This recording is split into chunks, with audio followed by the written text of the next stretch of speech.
नमस्कार, माझ्या चॅनलमध्ये आपल्या सर्वांचे स्वागत आहे। आज आपण साबुदाणा कुरडई बनवणार आहोत। अशाच प्रकारच्या वेगवेगळ्या रेसिपी बघण्यासाठी चॅनलला सबस्क्राइब केलं नसेल तर सबस्क्राइब करा, लाईक करा आणि शेअर करा। हे बनवण्यासाठी आपल्याला भरपूर पाण्यात साबुदाणा रात्रभर भिजवून घ्यायचा आहे। साबुदाणा छान भिजल्यानंतर आपल्याला हा मिक्सरमध्ये थोडंसं पाणी घालून वाटायचा आहे। जर गरज नसेल तर बिलकुल पाणी घालू नये। यामध्ये आपण सैंधव मीठ घालणार आहोत। हे आपल्याला घट्टसर आणि एकदम स्मूथ असं वाटून घ्यायचं आहे।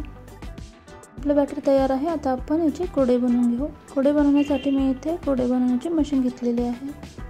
यामध्ये आपल्याला हे बॅटर व्यवस्थित भरून घ्यायचं आहे।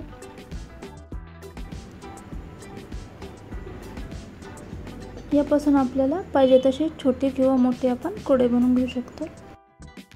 कुरडई बनवण्यासाठी आपण हे बॅटर शिजवून घेतलेले नाही, फक्त आपण कच्चा साबुदाणाच भिजवून वाटून घेतलेला आहे।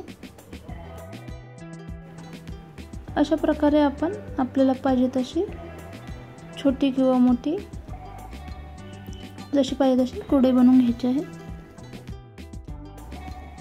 ही कुरडई तळल्यानंतर खूप छान लागते। अशाच प्रकारे आपल्याला सर्व कुरडई बनवून घ्यायच्या आहेत। या कुरडई बनवून घेतल्यानंतर आपण उन्हामध्ये 2 ते 3 दिवस छान वाळवून घेणार आहोत।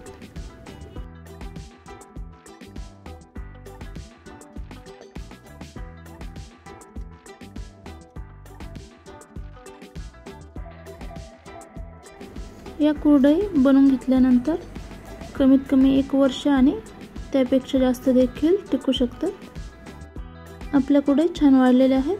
हे आपण तळून बघणार आहोत।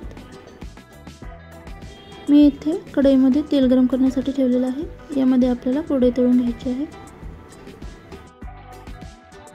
आपण तुपात किंवा तेलात तळून घेऊ शकतो। आपले कुरडई फुलून छान डबल होत आहे। ही कुरडई एकदम पांढरी शुभ्र येते आणि खायला देखील खूप छान लागते। तुम्हाला माझी रेसिपी कशी वाटली हे कमेंट करा।